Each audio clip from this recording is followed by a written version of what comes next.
ایک اللہ کے ولی گزرے ہیں محمد بن سلیمان الجزولی، انہوں نے ایک کتاب لکھی دلائل الخیرات شریف، چھوٹی سی کتاب ہے، دیکھنے میں معمولی کتاب ہے، لیکن اس کا قد کتنا بڑا، وہ کتنی بڑی کتاب ہے، کتنی بافیض بابرکت وہ کتاب ہے۔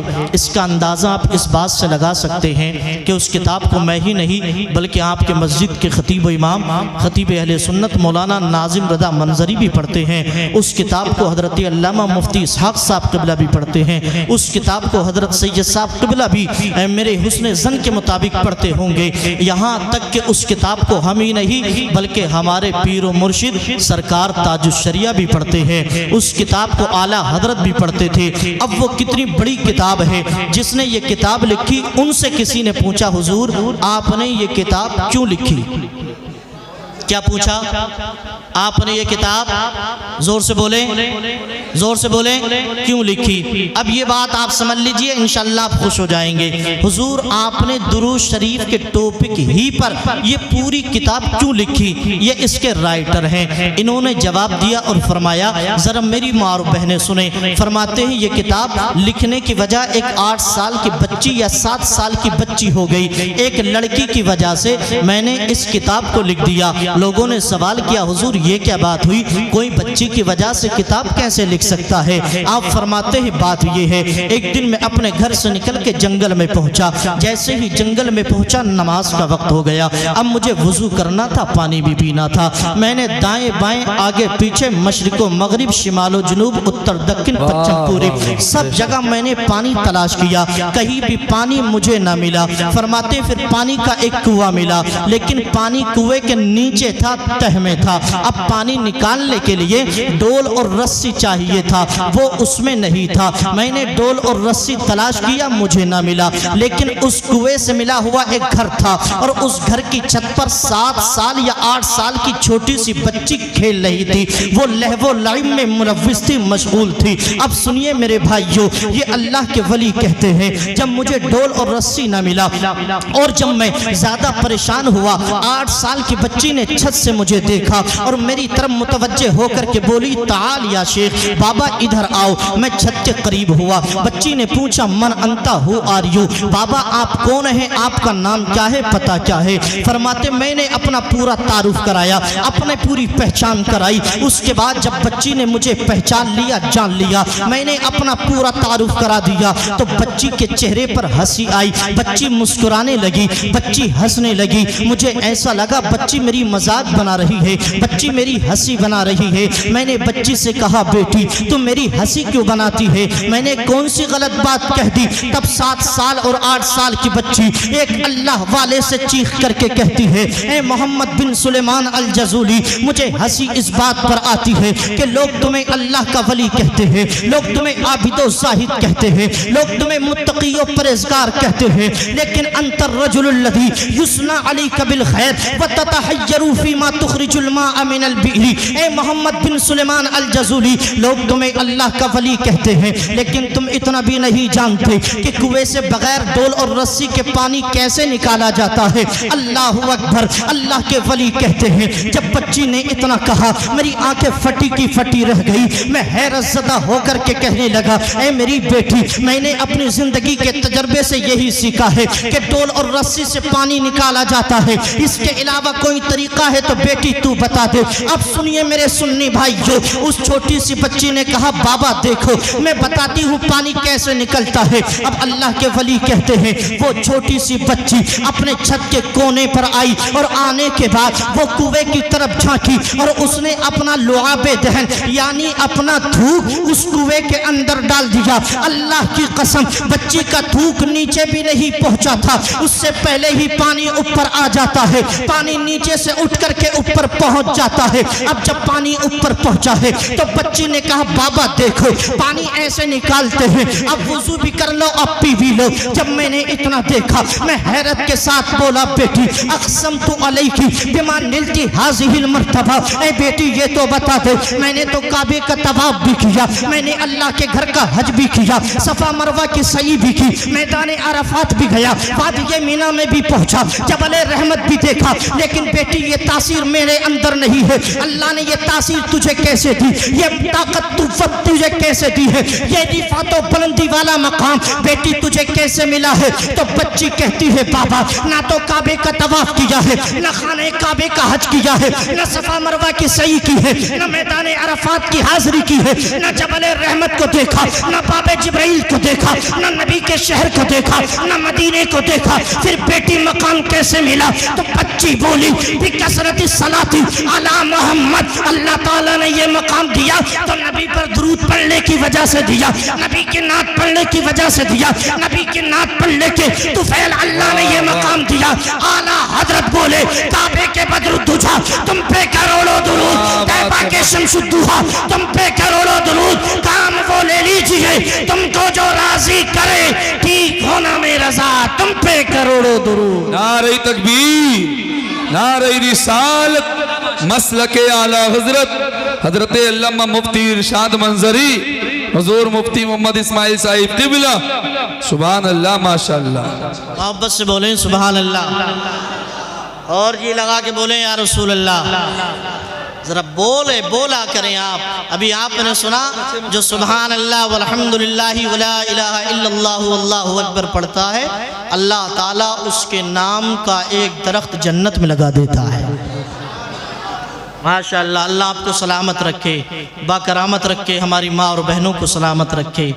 جب بچی کے تھوکنے سے پانی اوپر آ گیا تو 8 سال کی بچی نے کہا بابا جانتے ہو اس نبی کو جس نبی پر درود پڑھنے کی وجہ سے اللہ نے میرے لعاب میں یہ تاثیر رکھی؟ تو اللہ کے ولی فرماتے ہیں بیٹی جانتا تو میں بھی ہوں لیکن شاید پہچانتی تو زیادہ ہے۔ اللہ اکبر۔ اس لیے اگر درود شریف کی فضیلت سمجھتے ہو تو اپنے دل کو کھولیے، عشق رسول میں جھوم کر کے بآواز بلند درود شریف پڑھ کے سنائیں۔ اللہم صلی علی سیدنا و مولانا محمد وبارک وسلم، صلاۃ و سلام علیک یا رسول اللہ صلی اللہ تعالی علیہ وسلم۔ لائق مبارکباد مفتی عبدالعظیم صاحب اور ان کے اہل خانہ، ان کے متعلقین، محبین، معاونین کہ اللہ نے آج یہ مبارک دن دکھایا۔ ایک عالم کو عزت کیوں ملتی ہے، کس وجہ سے ملتی ہے؟ ٹھیک ہے، اس حوالے سے میں آپ کو ایک دو بات ذکر کرتا ہوں، انشاءاللہ آپ کا ایمان تازہ ہو جائے گا۔ اللہ رب العزت قرآن میں ارشاد فرماتا ہے لا اقسم بہذا البلد، اے نبی میں اس شہر کی قسم ارشاد فرماتا ہوں۔ کس شہر کی؟ تمہارے سنبل، مراد آباد، بریلی، لکھنؤ، دلی، کون سے شہر کی؟ میرا رب فرماتا ہے وَأَنْتَ حِلٌّ بِهَذَا الْبَلَدِ، اے میرے پیارے رسول میں تمہارے شہر مکہ کی قسم ارشاد فرماتا ہوں۔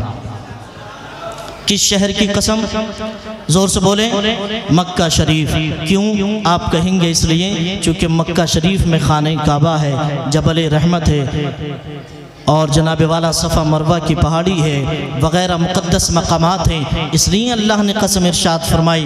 نہیں میرے دوستو، بلکہ رب کا قرآن کہتا ہے لا اقسم بہذا البلد وانت حل بہذا البلد، اے میرے پیارے رسول میں اس شہر مکہ کی قسم ارشاد فرماتا ہوں، اس لیے نہیں کہ یہاں میرا گھر ہے یا جبل رحمت ہے یا صفا مروہ کی پہاڑی ہے، بلکہ اس لیے قسم ارشاد فرماتا ہوں کہ ان شہر کی گلیوں میں، ان شہر کی مٹی پر میرے یار تیرے قدم پڑ چکے ہیں۔ سبحان اللہ، تیرے قدموں کی برکتوں کی وجہ سے ہم نے ان ذرات کو رفعت دی ہے، عظمت دی ہے، اس لیے ہم اس کی قسم ارشاد فرماتے ہیں۔ اے میرے دوستو، کون سے ذرات کی اللہ پاک قسم ارشاد فرماتا ہے؟ کیسے قدم ہے میرے مصطفیٰ کے؟ آؤ تاریخ کا مطالعہ کرو تو پتہ چلے گا۔ میرے آقا نے ایک دن صحابہ کرام سے پوچھا، یعنی ابو بکر سے پوچھا، مولا کائنات سے پوچھا، عمر فاروق اعظم سے پوچھا، طلحہ بن زبیر سے پوچھا، حضرت بلال حبشی سے پوچھا، اپنے مقدس صحابہ سے پوچھا، اے میرے صحابہ یہ بتاؤ جب تم زمین پہ چلتے ہو تو تمہارے قدموں سے جو مٹی لگتی ہے چلتے وقت، وہ مٹی کہاں چلی جاتی ہے؟ اس مٹی کا ہوتا کیا ہے؟ وہ کدھر چلی جاتی ہے؟ ابو بکر بولے، نبی کے مقدس صحابہ بولے یا رسول اللہ، ہم زمین پہ جب چلتے ہیں تو ہمارے قدموں سے لگنے والی مٹی وہی زمین پہ گر جاتی ہے، یعنی ایک قدم رکھتے ہیں دوسرے قدم کے نیچے مٹی مٹی دب جاتی ہے، دوسرا اٹھاتے ہیں پھر مٹی وہی پہ گر جاتی ہے۔ اللہ اکبر۔ اب تمہارے میرے پیغمبر امام الانبیاء علیہ التحیۃ والثناء ارشاد فرماتے ہیں، اے ابو بکر یہ تمہارے قدموں کی شان ہے کہ تمہارے قدموں سے مٹی لگتی ہے زمین پر گر جاتی ہے۔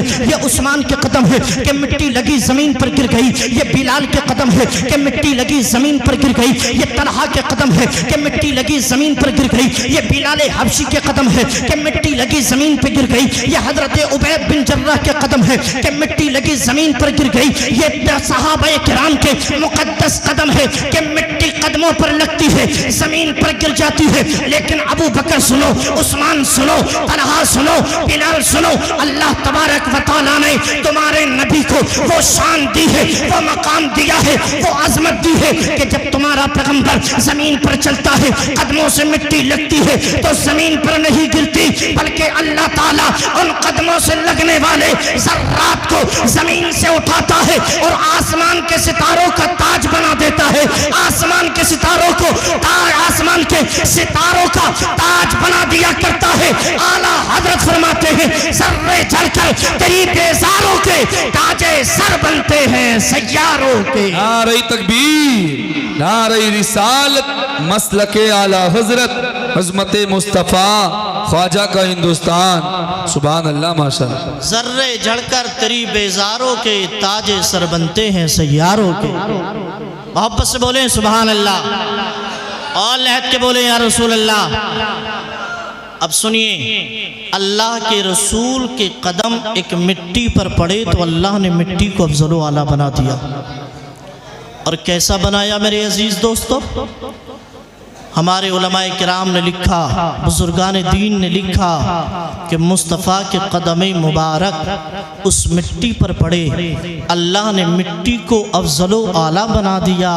لیکن یاد رکھو زمین کا ایک حصہ ایسا بھی ہے جو مکہ شریف کی مٹی سے بھی بہتر ہے، یہاں تک کہ خانہ کعبہ سے بھی بہتر ہے، عرش اعظم سے بھی بہتر ہے۔ وہ زمین کا کون سا خطہ ہے؟ علماء فرماتے ہیں زمین کا وہ حصہ، وہ ٹکڑا جو میرے نبی کے جسم مبارک سے ٹچ ہے، اللہ نے اس کو تمام زمین سے افضل و اعلیٰ بنا دیا ہے۔ اللہ اکبر۔ وہ مٹی، وہ نبی کے جسم سے ٹچ ہونے والا زمین کا حصہ ہر زمین کے حصے سے بہتر۔ یہ صرف میرے دوستو نبی کی عظمت ہے، مٹی جڑی مٹی بہتر ہو گئی۔ یاد رکھو ایسے ہی اللہ پاک ایک اور جگہ ارشاد فرماتا ہے، یا نساء النبی لستن کاحد من النساء، اے نبی کی عورتوں، نبی کی بیویوں، تم دوسری عورتوں کی طرح نہیں ہو، تمہاری عظمت الگ ہے، تمہاری شان الگ ہے، تمہارا مقام الگ ہے، تمہارا معیار الگ ہے۔ کیوں؟ اس لیے کہ امی خدیجہ مالدار تھی نہیں، بلکہ اس لیے کہ وہ میرے آقا کی بیوی بننے کا شرف حاصل کر چکی تھی، صرف اس لیے وہ عورتیں دوسری عورتوں سے بہتر ہو گئیں۔ ایسے ہی ایک جگہ اللہ فرماتا ہے، کنتم خیر امت اخرجت للناس، اے لوگو ہم نے نبی کی امت کو خیر امت بنا دیا، یعنی ہم لوگ دوسری امتوں سے بہتر ہے۔ کیوں بہتر ہے میرے دوستو؟ اس لیے کہ ہمارے پاس مال دولت ہے؟ نہیں، بلکہ صرف اور صرف اس لیے کہ یہ امت حبیب خدا کی امت ہے، رسول خدا کی امت ہے۔ اس لیے اللہ نے اس امت کو بہتر بنا دیا۔ اور میرے دوستو ایسے ہی دیکھو، اللہ نے 4 کتابیں، مشہور کتابیں اتاری، توریت، انجیل، زبور، قرآن، لیکن علماء کا اس پہ اتفاق ہے، متفق علیہ فیصلہ ہے کہ کتابیں تو چاروں خدا کی ہیں، لیکن قرآن ساری کتابوں سے بہتر ہے۔ بولو ہے کہ نہیں؟ زور سے بولو الحمدللہ۔ مجھے ایسا لگتا ہے ماشاءاللہ آپ سننا تو جانتے ہیں، لیکن تھوڑا سا آپ کاہلی کر رہے ہیں۔ ایک بات یاد رکھیں، جب مجلس میں بیٹھیں تو گھٹنے پکڑ کر نہیں بیٹھنا چاہیے۔ کیوں؟ کہ جو گھٹنے پکڑتا ہے اس کا وقت قریب آ جاتا ہے۔ لیکن میرے بھائیو، دنیا سے جانے کا نہیں بلکہ صرف سونے کا وقت قریب آتا ہے۔ ذرا ہاتھوں کو اٹھائیے، محبت سے بولیے سبحان اللہ۔ دیکھو وقت آنے پر ہمیں آپ کو ہنسانا بھی پڑتا ہے، اور وقت آنے پر آپ کو رلانا بھی پڑتا ہے۔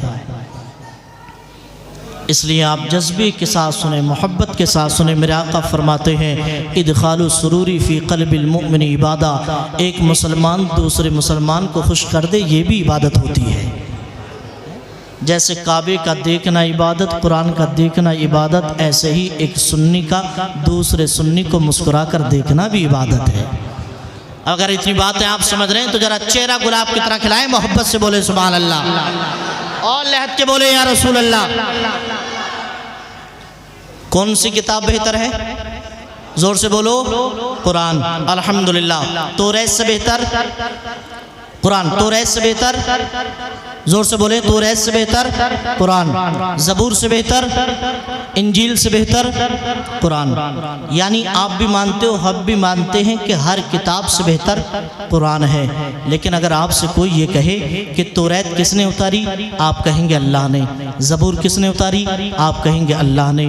انجیل کس نے اتاری، کہیں گے اللہ نے۔ قرآن کس نے اتارا، کہیں گے اللہ نے۔ پھر کوئی یہ بھی تو کہے گا جب چاروں کتابیں ہی اللہ نے اتاری ہیں تو ایک کتاب کو 3 کتابوں سے بہتر کیوں بتا رہے ہو؟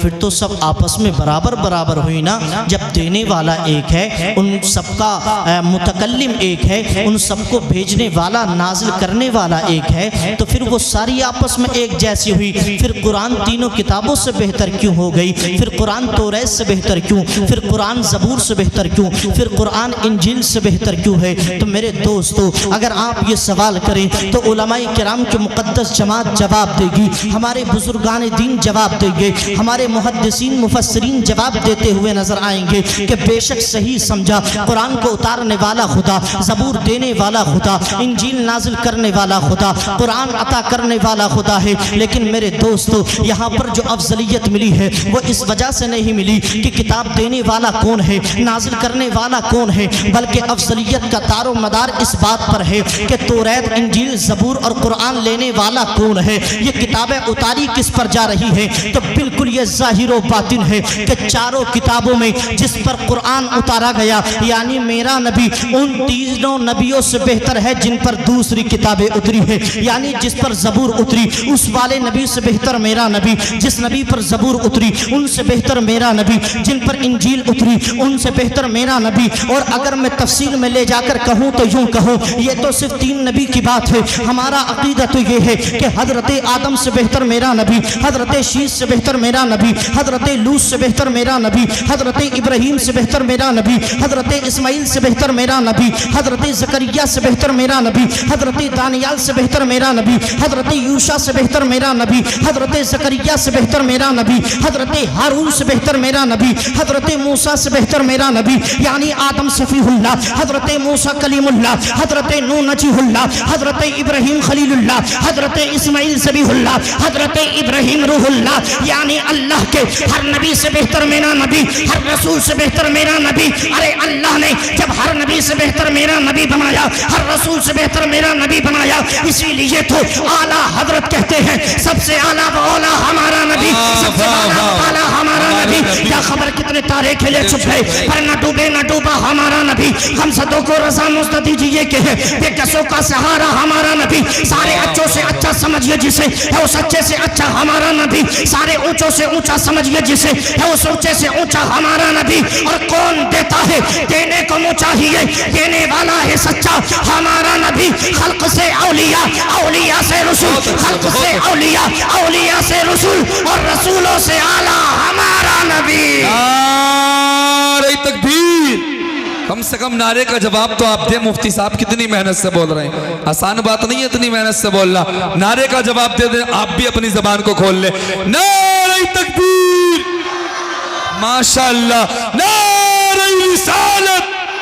مسلک اعلی حضرت خواجہ کا ہندوستان مفتی ارشاد منظری حضور مفتی اسماعیل صاحب قبلہ، بہت اچھے مفتی صاحب ماشاءاللہ، بہت اچھے۔ محبت سے بولیں سبحان اللہ، اور زور سے بولو یا رسول اللہ۔ اب یہ بتائیں آپ، بات سمجھ میں آ رہی ہے کہ نہیں؟ ارے ماشاءاللہ یار، کون کہتا ہے نہیں بولتے؟ جو غلام غوث و خواجہ کے ہوتے ہیں وہ بہت بولتے ہیں الحمدللہ۔ یہ تو اور لوگ ہیں جو کان میں بولتے ہیں، یہ تو الحمدللہ علامہ صدر اللہ فاضل نعیم الدین مراد آبادی سرکار اعلیٰ حضرت کے غلام ہیں، جب بھی بولتے ہیں سینہ تان کر کے میدان میں بولتے ہیں۔ الحمدللہ دیکھیے ماشاءاللہ کیسے بیدار ہیں، اور کیوں نہ ہو میرے سنی بھائیوں، جو جس سے محبت کرتا ہے وہ اس کا ذکر سن کے خوشی ہو جاتا ہے۔ یہ نوجوان بیٹھے ہیں، ہمارے بزرگ بیٹھے ہیں، معلوم ہے آپ کو ایک بات آپ کی توجہ کی، اور ماشاءاللہ آپ خوشی سے سن رہے ہیں، اس لیے ذکر کر دیتا ہوں۔ مجنوں دریا کے قریب بیٹھ کر کے لیلا لیلا لکھ رہے تھے۔ کیا لکھ رہے تھے؟ لیلا۔ لکھتے مٹا دیتے، لکھتے مٹاتے، لکھتے مٹاتے۔ کسی نے کہا حضور کیا بات ہے جناب والا، لکھتے ہو مٹا دیتے ہو، لکھتے ہو مٹا دیتے ہو؟ تو جواب دیا لیلا سے محبت اتنی ہے کہ اس کا نام پڑھتا ہوں تب بھی سکون ملتا ہے، نام لکھا ہوا دیکھتا ہوں تب بھی سکون ملتا ہے، نام اس کا لکھتا ہوں تب بھی سکون ملتا ہے۔ اب عاشق کی نظر تو کہیں اور ہوتی ہے، الٹی ہی چال چلتے ہیں دیوان گانے عشق، آنکھوں کو بند کرتے ہیں دیدار کے لیے۔ مولانا روم نے فوراً قضیہ فٹ کیا اور نتیجہ نکالا کہ دیکھو مجنوں کو لیلا سے محبت، اس لیے لیلا کے ذکر سے سکون ملتا ہے۔ ہمیں لیلا سے محبت نہیں، ہمیں آمنہ کے لال سے محبت ہے، اس لیے نبی کے ذکر سے سکون ملتا ہے۔ کسی نے مجھ سے کہا ارشاد منظری کب تک نبی کا ذکر کرو گے؟ 1450 سال گزرے ہوئے نبی کو ہو گئے، آج تک نبی کا ذکر کر رہے ہو۔ صحابہ نے ذکر کیا، تابعین نے ذکر کیا، اولیاء نے ذکر کیا، اغواص نے ذکر کیا، ابدال نے ذکر کیا، محدثین و مفسرین ائمہ مجتہدین کی جماعت نے ذکر کیا ہے۔ کب تک نبی کا ذکر کرو گے؟ کبھی دل نہیں بھرتا، کبھی طبیعت نہیں بھرتی، کبھی من نہیں بھرتا۔ میں نے کہا اگر تو ہم سے پوچھتا ہے کہ ہم ذکر کب تک کریں گے تو کسی غوث کے دیوانے سے پوچھ، غریب نواز کے غلام سے پوچھ، اعلیٰ حضرت کے دیوانے سے پوچھ۔ اگر سنی سے سننا چاہتا ہے کہ کب تک ذکر کریں گے تو سنی سینہ تان کر کے کہے گا حشر تک ڈالیں گے ہم پیدائش مولا کی دھوم، مثل فارس نجد کے قلعے گراتے جائیں گے۔ کسی نے کہا جناب ذکر کرتے ہو ان کو تکلیف ہوتی ہے، ان کو درد ہوتا ہے، ان کو بے چینی ہوتی ہے، وہابی کو تکلیف، دیوبندی کو تکلیف، رافضی کو تکلیف، اہل حدیث کو تکلیف۔ تو میں نے کہا ہم کسی کی پرواہ نہیں کرتے، اس لیے کہ خاک ہو جائیں عدو جل کر مگر ہم تو رضا، خاک ہو جائیں عدو جل کر مگر ہم تو رضا، دم میں جب تک دم ہے ذکر ان کا سناتے جائیں گے۔ واہ بھائی مفتی صاحب کمال کر دیا ماشاءاللہ، بہت اچھے بہت اچھے۔ کسی کی بے چینی کی پرواہ نہیں، ہمیں تو اپنے نبی کی طرف توجہ رہتی ہے۔ اللہ تعالی ہم سب کو سلامت رکھے، نبی کی محبت کا صدقہ عطا فرمائے۔ اب ذرا اپنے ہاتھوں کو مت اٹھائیے، زبان سے بولیے مچل کر کے یا رسول اللہ، اور لہت کے بولے یا رسول اللہ۔ اب سنیے اللہ نے قرآن کو افضل کیوں بنایا؟ چونکہ قرآن ہمارے نبی پر نازل کیا گیا۔ کس پر نازل کیا گیا؟ ہمارے نبی پر۔ قرآن جو پڑھتا ہے، قرآن جو سیکھتا ہے، وہ کتنی عظمتوں کا مالک ہو جاتا ہے میرے عظیم دوستو۔ یہ نسبت ایک ایسی شے ہے، اور الحمدللہ ہم نسبت کو ماننے والے لوگ ہیں، نسبت سے شے ممتاز ہو جاتی ہے۔ کیسے ہو جاتی ہے؟ دیکھو ایک مٹی ہی تو ہے، زمین کا حصہ ہی تو ہے، لیکن نبی کے قدم پڑ گئے تو مٹی کتنی شان کی مالک ہو گئی کہ اللہ نے اس کی قسم ارشاد فرمائی۔ ایک عورت ہی تو ہے لیکن نبی سے جڑ گئی تو اس کا حکم الگ ہو گیا۔ ایک امت ہی تو ہے لیکن نبی سے جڑ گئی تو اللہ نے خیر امت بنا دیا۔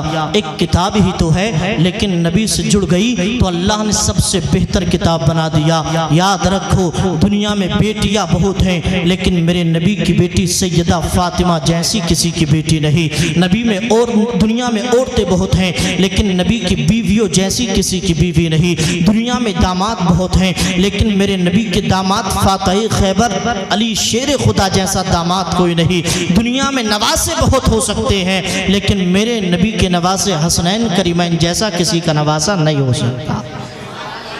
یہ نسبت ہے۔ اب قرآن کو افضلیت ملی اس لیے کہ جناب والا وہ قرآن اللہ کے رسول پر نازل کیا گیا۔ اب سنو جو قرآن پڑھتا ہے، جو دین حاصل کرتا ہے، اس کو کیسے عظمت ملتی ہے۔ ایک بات میں آپ کو بتاتا ہوں، ایک اجنبی بستی میں، ایک مسلمانوں کی بستی میں، ایک سنیوں کی بستی میں ایک غیر مسلم اپنے طبقے کا وہ بہت بڑا عالم مانا جاتا تھا، بہت بڑا علامہ فہامہ لوگ اس کو مانتے تھے، لیکن وہ اسلام کو نہیں مانتا، خدا کی وحدانیت کو نہیں مانتا، وہ نبی کی نبوت کو نہیں مانتا، وہ قرآن کی عظمت کو نہیں مانتا، وہ ولی کی ولایت کو نہیں مانتا۔ پہنچ گیا ایک مسلمانوں کی بستی میں، یعنی جیسے آپ کی فتح پر معافی یا آپ کے پاس والی بستیاں جہاں پہ ٹوٹل مسلمان سب سنی رضوی قادری رہتے ہوں، ایسی بستی میں پہنچ گیا، بیچ چوراہے پر اپنا تخت بچھا دیا، کرسی خطابت پر بیٹھ گیا، پورے گاؤں کے مسلمانوں کو جمع کیا اور جمع کر کر کے بولا، لوگو تمہیں معلوم ہے تم غلط مذہب کو مانتے ہو، غلط خدا کو مانتے ہو، غلط نبی کو مانتے ہو، نعوذ باللہ، یعنی تمہارا خدا بھی غلط ہے، تمہارا دین بھی غلط ہے، تمہاری کتاب بھی غلط ہے، تمہارا مذہب بھی غلط ہے۔ آپ حضرات بیٹھے رہیں، بس بہت جلد ابھی میرے پاس فون آیا ہے، بالکل چند منٹ میں آنے والے ہیں میاں، بہت جلد آنے والے ہیں۔ ماشاءاللہ حضرت تشریف لانے والے ہیں، آپ اطمینان اور شانتی کے ساتھ تشریف رکھیں۔ تو اس نے کیا کہا کہ تمہارا دین غلط، تمہاری کتاب غلط، تمہارا مذہب غلط، تمہارا نبی غلط۔ مسلمانوں نے کہا جناب کہتے رہے ہو، اس پہ دلیل کیا ہے؟ تو اس نے کہا میں چند سوال کروں گا، اگر تم نے میرے سوالوں کا جواب دے دیا تو میں سمجھوں گا میں غلط ہوں، تم سچے ہو، اور اگر جواب نہیں دیا تو پھر میں سچا، تم جھوٹے، تمہارا دین جھوٹا۔ مسلمانوں نے کہا جناب سوال کرو۔ اس نے تخت پر بیٹھ کر کے، کرسی خطابت پہ بیٹھ کر کے مسلمانوں کو للکارا، مسلمانوں کی بستی میں چیلنج کیا، اور اس نے کہا میرا پہلا سوال یہ ہے کہ تمہارا عقیدہ، مسلمانوں کا عقیدہ یہ ہے کہ خدا موجود ہے، اور جو چیز موجود ہوتی ہے وہ پہلے سے کچھ نہ کچھ ضرور ہوتی ہے، یعنی اگر خدا ہے تو وہ پہلے کیا تھا؟ مثال کے طور پہ ہم اس تخت پر بیٹھے ہیں، یہ تخت پہلے سادہ لکڑی تھی، اس سے پہلے یہ پیڑ تھا، پیڑ بننے سے پہلے پودا تھا۔ اس طرح سے اس نے کہا جیسے یہ مسجد پہلے یہ صرف سیمنٹ تھا، مٹی تھی، مٹی سے اینٹ بنی، اینٹ سے مسالہ جڑا، اس طرح سے یہ عمارت بن کے کھڑی ہو گئی۔ اس نے کہا اگر خدا موجود ہے تو موجود جو چیز موجود ہوتی ہے وہ پہلے سے کچھ نہ کچھ ہوتی ضرور ہے، اگر خدا موجود ہے تو بتاؤ تمہارا خدا پہلے کیا تھا؟ اللہ اکبر۔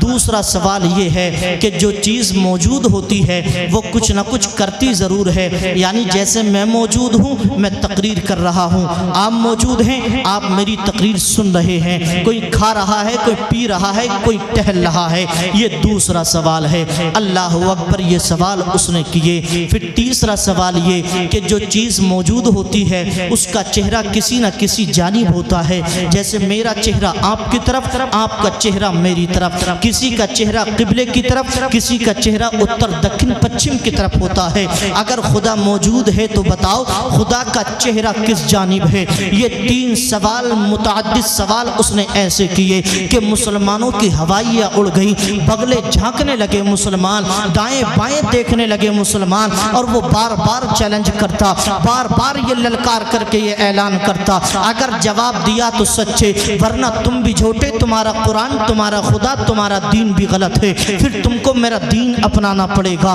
مسلمان ایک دوسرے کو دیکھ ہی رہے تھے، بغلے جھانک رہے تھے میرے عزیز دوستو، لیکن اسی بستی سے مکتب میں پڑھنے والے، مدرسے میں پڑھنے والے، قرآن کو سینے سے لگانے والا ایک بچہ گزرا، ایک حافظ قرآن گزرا۔ جب اس نے لوگوں کا ہجوم اور بھیڑ دیکھی، اندر میدان میں آ گیا اور کہا کیا بات ہے؟ سامنے والے عالم نے، اس بد مذہب نے اپنی تینوں شرطیں رکھی۔ اس چھوٹے سے بچے نے کہا تھا جناب یہ میرے گاؤں کے بزرگ، میرے باپ دادا تو جواب نہیں دے سکتے، لیکن الحمدللہ میں قرآن پڑھتا ہوں، تمہارے تینوں سوالوں کے جواب دینے کے لیے تیار ہوں۔ اللہ اکبر۔ چھوٹے سے بچے نے جب اتنا کہا تو وہ بہت بڑا علامہ اپنے آپ کو مانتا تھا، اس نے کہا بیٹے جب تیرے باپ میری بات کا جواب نہیں دے سکتے تو تو بچہ ہے، تیری اوقات، تیری حیثیت کیا ہے؟ اللہ اکبر۔ لوگوں نے مشورہ کیا ایسا ہے بچہ جب کہہ ہی رہا ہے تو اس کو بٹھا دو، اگر جیت گیا تو سبحان اللہ، اور ہار گیا تو کہہ دیں گے کہ بچہ ہی تو ہے، جیت گیا تو سبحان اللہ، اور ہار گیا تو کہہ دیں گے کہ بھائی بچہ ہی تو ہے، بچے کی کیا بات ماننا۔ اب سنیے قرآن پڑھنے کا فیضان کیا ہے۔ جو قرآن پڑھتا ہے اس پر رب کی رحمت کیسے برسا کرتی ہے۔ اللہ اکبر۔ بچے نے کہا سنو میں تمہارے سوالوں کا جواب دوں گا، اب تم اپنا سوال کرو۔ اس نے کرسی خطابت پر بیٹھ کر، بچہ بیچ مجمع میں کھڑا تھا، اس نے پہلا سوال کیا۔ پہلا سوال یہ ہے کہ یہ بتاؤ اگر خدا موجود ہے، اگر وہ ہے تو موجود ہونے سے پہلے کیا تھا؟ اللہ اکبر۔ بچہ مسکرایا اور مسکرا کر کے بولا جناب آپ کیا کر رہے ہیں؟ آپ کیا کر رہے ہیں؟ اس نے کہا میں تم سے سوال کر رہا ہوں۔ بچہ بولا اچھا سوال کر رہے ہو، مجھ سے کیا مانگ رہے ہو؟ کہا بیٹا تم سے جواب مانگ رہا ہوں۔ بڑی اچھی بات ہے، لیکن اتنے بڑے ہو گئے تمہیں اتنا بھی نہیں پتا جو سوال کرتا ہے وہ شاگرد ہوتا ہے، جو جواب دیتا ہے وہ استاذ ہوتا ہے، اور دنیا کا قانون ہے استاذ اوپر ہوتا ہے شاگرد نیچے ہوتا ہے۔ اللہ اکبر۔ اے جناب والا اب کرسی سے اتریے، میدان میں آ کر کے بیٹھیے اور مجھے کرسی پہ بٹھائیے۔ سبحان اللہ۔ جب بچے نے اتنا کہا لوگ ہنسنے لگے اور کہنے لگے یار بچے نے بات تو بالکل ٹھیک کی ہے کہ جو جواب دیتا ہے وہ استاذ ہوتا ہے اور استاذ کرسی پہ بیٹھتا ہے۔ اللہ اکبر۔ بات جب بیٹھی اور معقول بات تھی اس کی دماغ میں پھنس گئی، وہ نیچے بیٹھا۔ بچہ چھوٹی سی عمر میں کرسی خطابت پر بیٹھ گیا، پوری آن بان شان کے ساتھ قرآن کی عظمت کو دل میں بٹھا کر کے کرسی خطابت پر بیٹھا اور پھر بولا جناب اب سوال کریے۔ اس نے سوال کیا کہ بتاؤ اگر تمہارا خدا موجود ہے تو وہ اس وقت کیا کر رہا ہے؟ جو موجود ہوتا ہے وہ کچھ نہ کچھ کرتا ضرور کیا ہے؟ وہ کچھ نہ کچھ کرتا ضرور ہے۔ واہ رے واہ قرآن پڑھنے والے کی شان، واہ رے واہ قرآن پڑھنے والے کی عظمت۔ اللہ نے اس بچے کو کتنی عقل دی تھی۔ اس نے کہا بتاؤ جو موجود ہوتا ہے وہ کچھ نہ کچھ کرتا ضرور ہے، اگر تیرا خدا موجود ہے تو بتا وہ کیا کر رہا ہے؟ تو بچہ چیخ کر کے بولا ارے عقل کے اندھے تجھے ابھی بھی سمجھ میں نہیں آیا کہ میرا خدا کیا کر رہا ہے؟ ارے دیکھ میرے خدا نے ابھی یہ کیا کہ اپنے غدار کو اسٹیج سے اتار کر کے زمین پر بٹھا دیا ہے اور اپنے قرآن پڑھنے والے ایک چھوٹے سے بچے کو زمین سے اٹھا کر کے کرسی خطابت پر بٹھا دیا ہے۔ اللہ اکبر۔ ابھی بھی نہیں سمجھے کہ اللہ نے کیا کیا؟ جو غدار تھا اسے نیچے بٹھا دیا، جو وفادار تھا اسے اوپر بٹھا دیا۔ یہ میرا خدا کر رہا ہے۔ اللہ اکبر۔ پھر اس نے کہا دوسرا سوال یہ ہے اگر خدا موجود ہے تو موجود ہونے سے پہلے بھی کچھ ہوتا ہے، بتاؤ وہ پہلے کیا تھا؟ اس کا جواب کیا ہو سکتا ہے؟ یاد رکھو جیسے کو تیسا، یعنی انسان کو اس کی عقل کے مطابق ہی جواب دینا چاہیے۔ اس بچے نے کہا اچھا تم کو گنتی آتی ہے؟ اس نے بڑی ہنس کر کے کہا بیٹے کیسی بات کرتا ہے تو، بچہ ہے بچوں والی بات ہی کرے گا۔ بچے نے مسکرا کر کے کہا میرے سوال کا جواب دیجئے، آپ کو گنتی آتی ہے؟ اندر سے بیچ مجمع سے وہ بولا غیر مسلم بد مذہب عالم کہ ہاں مجھے گنتی آتی ہے۔ کتنی؟ بولے بہت گنتی آتی ہے۔ بچے نے کہا اچھا پوری گنتی مت سنائیے، 10 سے الٹی گنتی سنائیے۔ اس نے تیش میں آ کر کے جلدی جلدی پڑھنا شروع کیا، 10 9 8 7 6 5 4 3 2 1۔ بچہ بولا ایک کے آگے کیا ہے جناب؟ اور پڑھیے، ایک کے آگے کیا ہے؟ حیرت کے ساتھ اس عالم نے کہا بیٹے ایک سے آگے کچھ نہیں ہوتا، یہ تو حد ہے۔ بچہ چیخ کر کے بولا اب بھی نہیں سمجھے؟ جب تیری گنتی کے ایک سے آگے کچھ نہیں ہو سکتا، ایک سے پہلے کچھ نہیں ہو سکتا، تو میرا خدا تو ہمیشہ سے ایک ہے، پھر اس سے پہلے کیا ہو سکتا ہے؟ وہ ہمیشہ سے تھا، وہ ہمیشہ ہے اور ہمیشہ رہے گا۔ بچے نے دوسرے سوال کا جواب دے دیا۔ اب تیسرا سوال کیا گیا کہ یہ بتاؤ تمہارے رب کا چہرہ کدھر ہے؟ تمہارے رب کا رخ کدھر ہے؟ وہ کس سمت اس کا چہرہ ہے؟ وہ کس سمت ہے؟ اللہ اکبر۔ بچے نے کہا اچھا جناب ایک چراغ روشن کیا جائے، ایک چراغ جلایا جائے۔ چراغ جلایا گیا، روشن کیا گیا۔ اس کے بعد جب چراغ کو روشن کیا گیا تو بچے نے پوچھا اچھا یہ بتائیں یہ جو چراغ جل رہا ہے اس کا چہرہ کس جانب ہے، اس کا رخ کس جانب ہے؟ یہ کس سمت ہے یہ جو روشنی ہے؟ تو عالم بولا بیٹے یہ روشنی ہے، یہ نور ہے، اور جو نور ہوتا ہے اس کا کوئی قبلہ نہیں ہوتا، اس کا کوئی رخ نہیں ہوتا ہے، اس کی کوئی سمت نہیں ہوتی، اس کی کوئی جہت نہیں ہوتی۔ بچہ کھڑے ہو کر کے بولا نادان اب بھی نہیں سمجھا، جب تیرے اس چھوٹے سے نور کے ایک بناوٹی نور کا رخ نہیں ہو سکتا، اس کی کوئی سمت نہیں ہو سکتی، اس کی کوئی جہت نہیں ہو سکتی، تو میرا خدا تو حقیقی نور ہے، میرا خدا تو اس نور کو پیدا کرنے والا ہے، میرا خدا تو زمین و آسمان کا پیدا کرنے والا ہے، وہ تو شمس و قمر برگ و ثمر خشک و ترک و وجود بخشنے والا ہے۔ جب اس کے لیے کوئی سمت اور جہت نہیں ہے، ایسے ہی میرے خدا کے لیے کوئی سمت اور کوئی جہت نہیں ہے۔ اللہ اکبر! جب چھوٹے سے بچے نے تینوں سوالوں کے جواب دے دیے، عالم کی عقل حیرت میں پڑ گئی، حیرت زدہ ہو گیا، پریشان ہو گیا، انگشت بدندہ ہو گیا، حیرت کے ساتھ بولا بیٹے یہ تو بتا دے تو نے اتنی سی عمر میں یہ علم کہاں سے سیکھا ہے، یہ پہچان کہاں سے سیکھی ہے، یہ عقل کہاں سے آئی ہے، یہ ادراک کہاں سے آیا ہے، یہ سمجھ کہاں سے آئی ہے؟ بچہ بولا میں نے رب کا قرآن پڑھا ہے، میں نے رب کی کتاب پڑھی ہے، یہ اسی کا صدقہ ہے، یہ اسی کا فیضان ہے، یہ اسی کی عطا ہے۔ جب بچے نے اتنا کہا باج میں سے یہودی آگے آیا اور بچے کے قدموں میں آ کر کے بولا بیٹے اب دیر مت کر، اب ہاتھوں کو بڑھا دے اور کلمہ پڑھا کر کے مسلمان بنا دے، نبی کا غلام بنا دے۔ جب ان کے گدا بھر دیتے ہیں شاہان زمانہ کی جھولی، محتاج کا جب یہ عالم ہے مختار کا عالم کیا ہوگا؟ نعرہ تکبیر، نعرہ رسالت، مسلک اعلی حضرت مفتی محمد ارشاد منظری، سبحان اللہ، ماشاءاللہ۔ محبت سے بولیں سبحان اللہ۔ یہ قرآن ہے، یہ قرآن کا فیضان ہے۔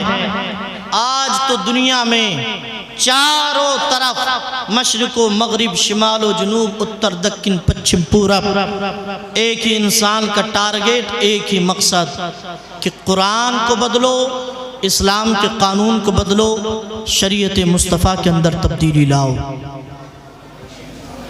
چاروں طرف ایک ہی مقصد ہے کہ قرآن کو بدلا جائے، قرآن کے نظام کو بدلا جائے، احکام قرآن کو بدلا جائے، شریعت مصطفیٰ کے اندر چینجنگ کی جائے۔ کبھی طلاق کا مسئلہ، کبھی وغیرہ وغیرہ دیگر مسائل پر لوگ زبان درازی اور انگشت نمائی کرتے ہیں، قرآن کو مٹانے کی بات کرتے ہیں، لیکن میرے عزیز دوستو رب کا قرآن کہتا ہے اِنَّا نَحْنُ نَزَّلْنَا الذِّكْرَ وَإِنَّا لَهُ لَحَافِظُونَ۔ قرآن کو ہم نے اتارا ہے، ہم قرآن کی حفاظت کرنے والے ہیں، قرآن کو محفوظ کرنے والے ہیں۔ یہ کوئی آج کی نئی بات نہیں ہے کہ لوگوں نے قرآن مٹانے کو کہہ دیا، قرآن کے اندر تبدیلی کی بات کرنے لگے، قرآن کے اندر تغیر کی بات کرنے لگے، قرآن کے اندر چینجنگ کی بات کرنے لگے۔ ہمارے اسلام کی تاریخ تو یہ بتاتی ہے کہ نبی کے دور میں بھی لوگوں نے کہا کہ قرآن کے اندر تبدیلی کرو، قرآن کے اندر تغیر کرو، قرآن کے اندر چینجنگ کرو، لیکن تاریخ اسلام یہ بتاتی ہے قرآن کو بدلنے والے بدل گئے، قرآن نہ بدل سکا۔ قرآن کے اندر تغیر کرنے والے مٹ گئے، لیکن قرآن کے اندر تغیر نہ ہو سکا۔ آپ دیکھیے ابو جہل نے کہا قرآن کو مٹا دو، عتبہ نے کہا قرآن کو مٹا دو، شیبہ نے کہا قرآن کو مٹا دو، لیکن تاریخ اسلامی کہتی ہے ابو جہل مٹ گیا، قرآن نہ مٹ سکا، عتبہ مٹ گیا، قرآن نہ مٹ سکا، شیبہ مٹ گیا، قرآن نہ مٹ سکا، یعنی کفار مٹ گئے لیکن قرآن نہ مٹ سکے۔ آج مشرق کی یہی آواز ہے، لیکن یاد رکھو مشرق و مغرب زمین کے اوپر رہنے والے وہ لوگ جو قرآن کو مٹانے کی بات کرتے ہیں وہ مٹ جائیں گے، لیکن قرآن نہ مٹ سکے گا، اس لیے کہ زمین آسمان چیخ چیخ کر کے کہتے ہیں ہے قول محمد قول خدا، فرمان نہ بدلا جائے گا، ہے قول محمد قول خدا، فرمان نہ بدلا جائے گا، بدلیں گے حالات مگر قرآن نہ بدلا جائے گا، بدلیں گے حالات مگر قرآن نہ بدلا جائے گا۔ آپ بس سے بولیں سبحان اللہ۔ توجہ حاضر ہے آپ حضرات کی، زور سے بولو الحمدللہ۔ اللہ آپ کو سلامت رکھے، شاد و آباد رکھے۔ توجہ کا مطلب بھی سمجھتے چلیں۔ کسی جلسے میں کسی حضرت نے کہا توجہ حاضر ہے، تو بیچ میں سے لڑکوں نے اٹھ کر کے حضرت کو 10 روپے دے دیے۔ حضرت نے پھر کہا توجہ حاضر، پھر 10 دے دیے۔ سلسلہ چلتا رہا، نوبت یہ آئی کہ پیسوں کی گڈی ختم ہو گئی۔ حضرت نے پھر کہا توجہ حاضر، تو لڑکے بولے حضرت توجہ تو ختم ہو چکی ہے، لیکن ہمیں وہ توجہ نہیں، ہمیں عشق رسول کی توجہ چاہیے، محبت رسول کی توجہ چاہیے۔ میرے عزیز دوستو اپنے بچوں کو قرآن کی تعلیم دیجئے، اپنے بچوں کو عالم دین بنائیے، اس لیے کہ اگر آپ نے اپنے بچوں کو عالم دین بنا دیا تو آپ کو دنیا میں بھی اس کا فائدہ ملے گا، قبر میں بھی فائدہ ملے گا اور حشر میں بھی فائدہ ملے گا۔ کیسے سنیے، اور دین حاصل کرنے کے لیے قرآن پڑھنے کے لیے بھی شوق ہونا چاہیے، پڑھانے کے لیے بھی شوق ہونا چاہیے۔ میرے آقا کے ایک مقدس صحابی حضرت ابو ہریرہ رضی اللہ تبارک و تعالی عنہ، نبی کے بڑے چہیتے مقدس صحابی ہیں، نام ان کا عبد الرحمن یا عبداللہ ہے، یہ لقب ہے حضرت ابو ہریرہ۔ میرے آقا کے اتنے بڑے چہیتے صحابی اور پڑھنے لکھنے کا اتنا شوق اور جذبہ کہ ایک دن عرض کی یا رسول اللہ مجھے پڑھنے کا بہت شوق ہے، میں تعلیم حاصل کرنا چاہتا ہوں، آپ کی حدیث یاد کرنا چاہتا ہوں، لیکن حضور پریشانی یہ ہے کہ میں یاد کر کے بھول جاتا ہوں، یاد کر کے بھول جاتا ہوں۔ جیسے آج بھی بہت سارے بچے رات میں یاد کرتے ہیں، صبح تک بھول جاتے ہیں، صبح میں یاد کرتے ہیں، شام کو بھول جاتے ہیں۔ یعنی بچوں کو یہ کسی نہ کسی کو نسیان کی بیماری جسے ہم کہتے ہیں کہ یاد کر کے بھول جانا۔ حضرت ابو ہریرہ نے عرض کی یا رسول اللہ میں آپ کی حدیث سن کے بھول جاتا ہوں، حضور ایسا کچھ کرم کر دیں کہ میری یہ بیماری دور ہو جائے۔ میرے سنی بھائیوں ذرا حضرت ابو ہریرہ سے پوچھو، ابو ہریرہ بیماری تمہیں بھولنے کی ہے تو اس کا علاج کسی ڈاکٹر کے پاس جا کے کرائیے، کسی طبیب کے پاس جا کے کرائیے، کسی حکیم سے ملیے تاکہ آپ کا ذہن، آپ کا دماغ، آپ کی یادداشت، آپ کی قوت حافظہ تیز ہو جائے، مضبوط ہو جائے۔ تو حضرت ابو ہریرہ کہیں گے نہیں، میں نے مصطفیٰ کی بارگاہ میں یہ جو کوشچن، یہ جو سوال کیا ہے، یہ اس عقیدے کے ساتھ کیا ہے کہ ہر سوال کا جواب مصطفیٰ کی بارگاہ میں، ہر مشکل کا حل مصطفیٰ کی بارگاہ میں ہے، ہر بیماری کا علاج میرے نبی کے قدموں میں ہے۔ یہ سوچ کر میں نے اپنے نبی سے کہا حضور مجھے بھولنے کی بیماری ہے۔ میرے آقا فرماتے ہیں ابو ہریرہ، میرے آقا نے یہ نہیں فرمایا ابو ہریرہ کسی ڈاکٹر کو دکھائیے، کسی طبیب کو دکھائیے، کسی حکیم کو دکھائیے، کسی تجربے کار کے پاس جائیے، بلکہ نہیں، میرے آقا فرماتے ہیں ابو ہریرہ اگر ایسا ہے تو اپنے دامن کو پھیلائیے۔ سبحان اللہ، حضرت ابو ہریرہ نے اپنے دامن کو پھیلایا، مصطفیٰ نے اپنے دونوں ہاتھ، یعنی جو خالی ہاتھ تھے ظاہری، وہ اپنے دونوں ہاتھ ابو ہریرہ کے دامن کرم میں ڈال دیے۔ سبحان اللہ، خالی ہاتھ، خالی ہاتھ مصطفیٰ نے ابو ہریرہ کے دامن کرم میں ڈال دیے۔ ذرا بتاؤ، آپ کسی میاں کے پاس، کسی پیر کے پاس جا کر کے کہیں کہ کچھ علاج کر دیجئے، اور وہ اپنے خالی ہاتھ آپ کے دامن میں ڈال دے اور کہہ دے کہ جاؤ واپس تمہاری بیماری کا علاج ہو گیا، تو تم کہو گے یار بے وقوف بنا دیا، بے وقوف بنا دیا، خالی ہاتھ ڈال کر کے کیا دے سکتے تھے۔ لیکن اللہ اکبر، جب میرے آقا نے اپنے خالی ہاتھ کو ابو ہریرہ کے دامن کرم میں ڈالا تو حضرت ابو ہریرہ نے یہ نہیں کہا یا رسول اللہ آپ اپنے خالی ہاتھ کیوں ڈال رہے ہیں، آپ اپنے خالی ہاتھوں کو ڈال کر کے کیا دیں گے، نہیں نہیں، میرے آقا سے یہ نہیں عرض کی، بلکہ ابو ہریرہ خاموش رہے، چونکہ وہ مانتے تھے ہاتھ جس سمت اٹھا غنی کر دیا، موج بحر سخاوت پہ لاکھوں سلام، یہ مصطفیٰ کا ہاتھ ہے، اللہ نے اس ہاتھ میں بہت برکتیں رکھی ہے۔ اس ہاتھ کی تاثیر تو یہ ہے اللہ اکبر جس کی طرف اٹھ جاتا ہے اس کی زندگی کو آباد کر دیتے ہیں، اس کو مالا مال کر دیتے ہیں۔ میرے آقا ابو ہریرہ خاموش رہے اس عقیدے کے ساتھ کہ مصطفیٰ کا ہاتھ ظاہری طور پر خالی ہے، لیکن حقیقت یہ ہے کہ مالک کونین ہے، یہ پاس کچھ رکھتے نہیں، مالک کونین ہے، یہ پاس کچھ رکھتے نہیں، دو جہاں کی نعمتیں ہیں ان کے خالی ہاتھ میں،